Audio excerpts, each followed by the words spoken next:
No warning shots, no hails. At 9 a.m., 3 moving cargo vessels vanished under GBU-38s by design.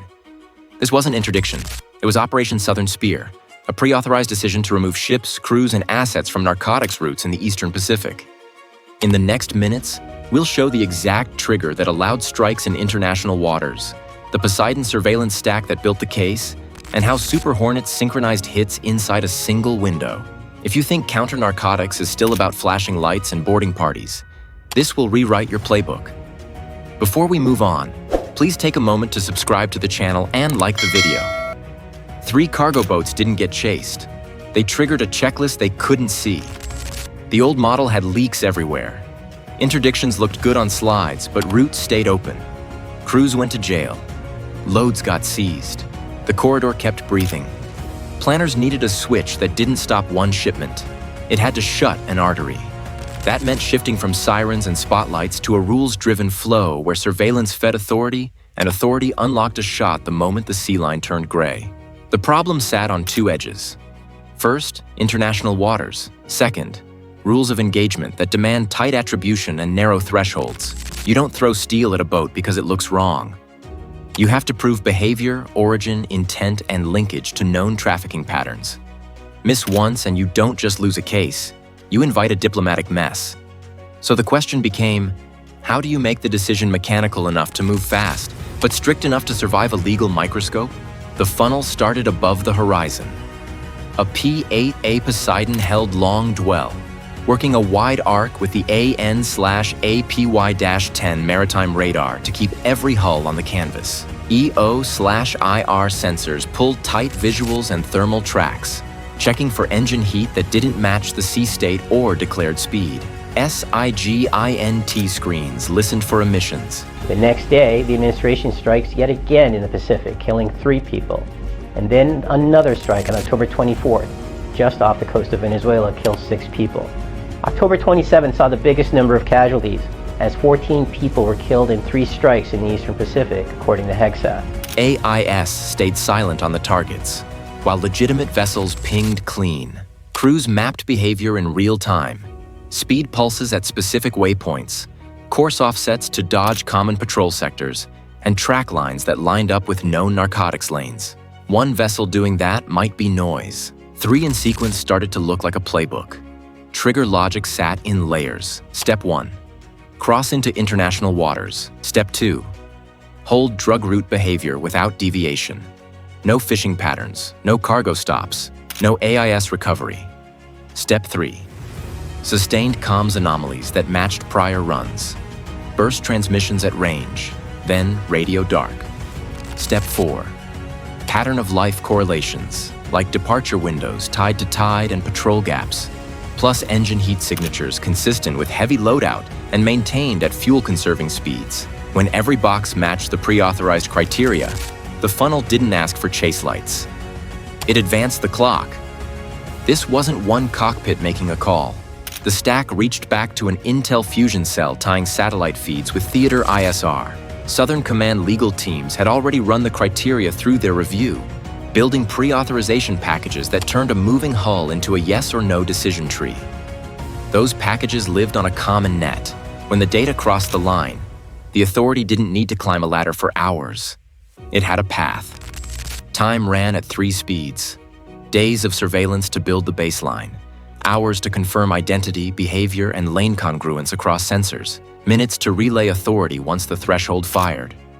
No hail, no warning. Only when all gates aligned. That clock mattered because the ocean wipes tracks fast, and a single pivot by the crew can throw doubt across the file. Even shaping their path happened without a word.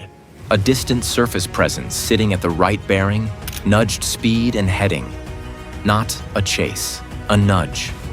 The boat steered toward a designated box by their own choice, away from crowded traffic, into a clean engagement zone where the risk to bystanders dropped and recovery teams could move.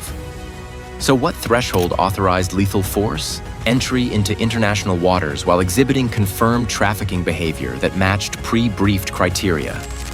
That unlocks strike authority. It flips the mission from watching to removal, trading courtroom evidence for route denial. With that switch thrown, The plan no longer asked who would board first or who would radio the warning.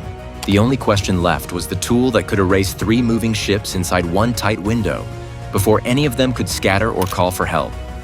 If boarding works, why risk a bomb on a moving hull? Because the mission wasn't to scare, it was to remove.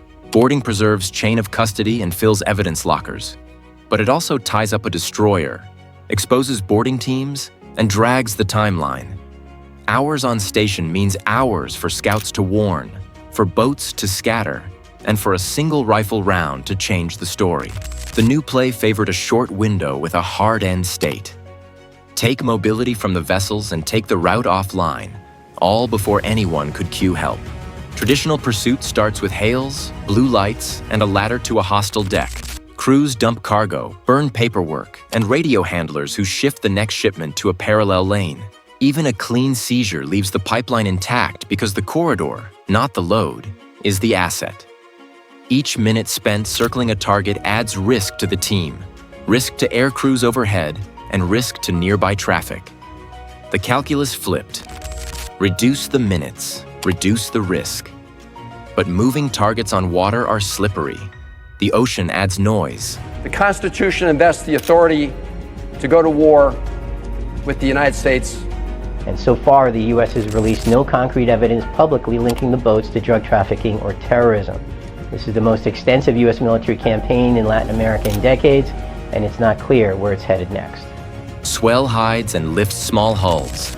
Bow waves throw off range cues, and a hard rudder can shift a center line in seconds. Miss once, and you start a chase you never wanted.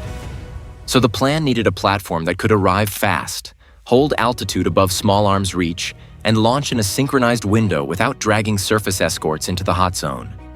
That's the FA-18E/F Super Hornets lane. It brings speed to compress the timeline, fuel to loiter while the ISR feed refines aim points, and the avionics to accept live updates from the surveillance stack. 2 jets, 2 axes, 1 clock. Weapon choice followed the same logic. GBU-38, JDAMS ride GPS all the way. Weather, smoke, and spray matter less when guidance is satellite-fed and the fuse is selectable. Programmable impact profiles let planners tailor effects to a thin-skinned hull, detonate for a mobility kill at the engine room, or delay to bite deeper and start flooding. The goal wasn't a showy blast. It was control, a tight spread along the center line. Timed so the boats lose propulsion and power almost at once, means no distress coordination and no tow options. Targeting came from time-on-target math and a steady ISR handoff. The P-8A fed track rate, course, and speed.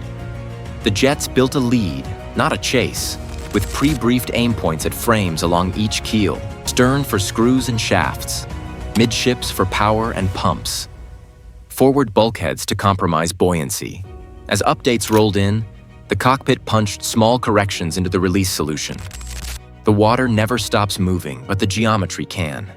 That's why the drop clock rules everything. No warning meant no ladder to climb, no flare, no radio exchange, and no boarding team hanging off a caving ladder while someone gets nervous. That strips chances for hostile fire, removes the risk of booby-trapped holds, and denies crews the delay they need to scuttle evidence. SEALs sat cold in reserve, tasked only for a white flag or a post-strike board if a hull stayed afloat. Lower exposure, cleaner authority. Synchronization locked the outcome. 3 independent releases, sequenced inside one window, denied mutual aid, and killed any chance of a coordinated distress net. Super Hornets rolled in on separate lines so wreckage didn't mask the next target. In recent weeks, the Navy has supported our mission to blow the cartel terrorists the hell out of the water. And just days after that, on October 16th, a strike left 2 survivors.